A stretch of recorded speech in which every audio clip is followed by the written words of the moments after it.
Bismillahirrahmanirrahim. Assalamualaikum warahmatullahi wabarakatuh. Perkenalkan, nama saya Lia Arina. Saya dari Program Pendidikan Sosiologi Fakultas Ilmu Sosial dan Hukum Universitas Negeri Makassar.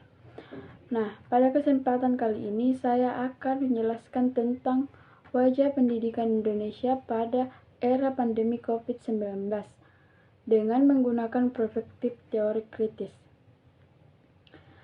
Teori kritis ini membahas tentang isu pendidikan yang terjadi di masa pemulihan setelah COVID-19, menggunakan kacamata teori kritis dalam hubungan internasional. Teori kritis ini muncul yang dimulai dari sekelompok ilmuwan sekularis tetapi berfokus pada kritik epistemologis dan tidak menawarkan penjelasan ilmiah dengan asumsi yang jelas dan terukur.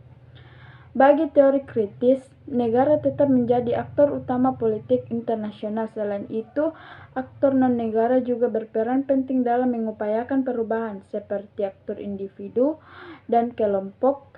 Esensi kepentingan teori kritis tidak hanya terbatas pada kepentingan nasional. Oleh karena itu, sistem pendidikan di Indonesia membutuhkan infrastruktur yang baik agar mencapai target sesuai harapan. Salah satu infrastruktur yang berperan penting dalam melaksanakan sistem pendidikan di Indonesia adalah teknologi komunikasi dan informasi. Hal ini dikarenakan pandemi COVID-19 telah memaksa dunia untuk bertransformasi dengan cepat dalam banyak hal, salah satunya di bidang pendidikan.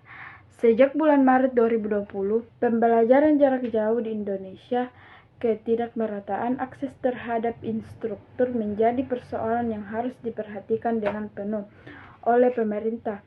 Ketimpangan sosial sebenarnya bukan lagi isu yang baru di Indonesia, tetapi pada kondisi mendesak seperti masa pandemi COVID-19, ketimpangan sosial telah memperjelas ketidakmerataan akses terhadap infrastruktur pendidikan.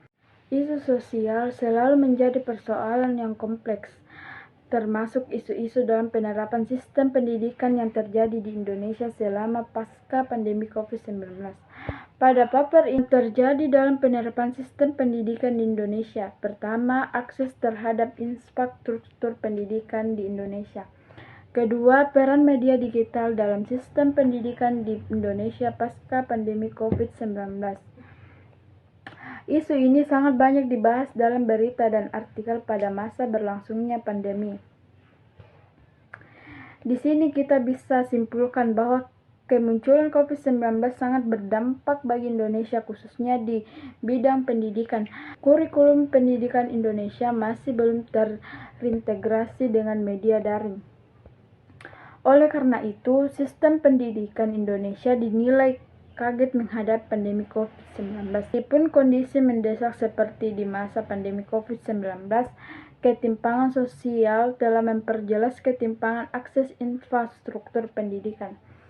Salah satu infrastruktur vital adalah akses internet. Untuk memperbaiki persoalan ketimpangan infrastruktur pendidikan yang telah terjadi selama pelaksanaan pembelajaran daring, sehingga media digital berperan vital dalam mengimplementasikan sistem pendidikan di Indonesia pasca pandemi COVID-19 agar proses pembelajaran berjalan efektif.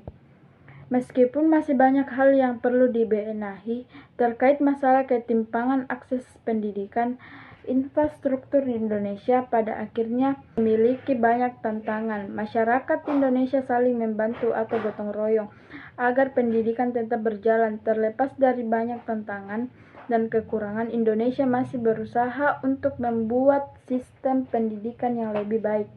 Dengan demikian, Indonesia dapat menciptakan sumber daya manusia yang berkualitas di masa depan. Sekian materi yang saya jelaskan, kurang lebihnya mohon dimaafkan. Assalamualaikum warahmatullahi wabarakatuh.